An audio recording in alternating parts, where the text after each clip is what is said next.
So the focus for the industry is going to continue to be hunting for new drugs, drug discovery and drug development. And unlike other technology areas where speed of innovation is increasing, actually the industry is still struggling to find new drugs.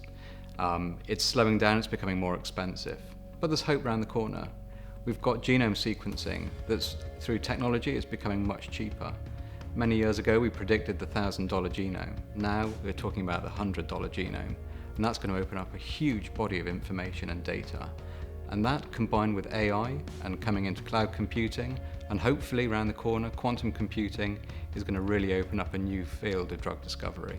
So I think that's going to be a big focus for the industry this year and in the next few years.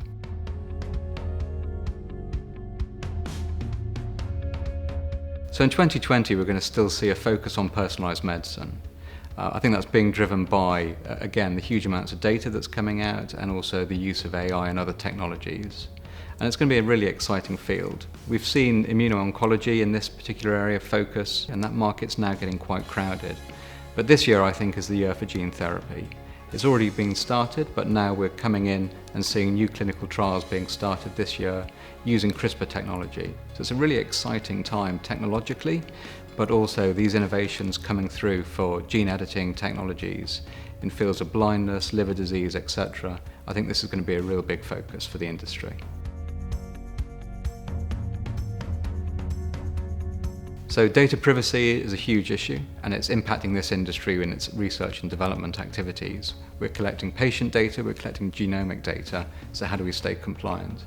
We're starting to see new innovative technologies coming in to help manage that data compliance issue, whether it be data masking or data mapping, in order that we can protect those biobanks, make sure they're compliant with GDPR, but still liberate that data for research and development.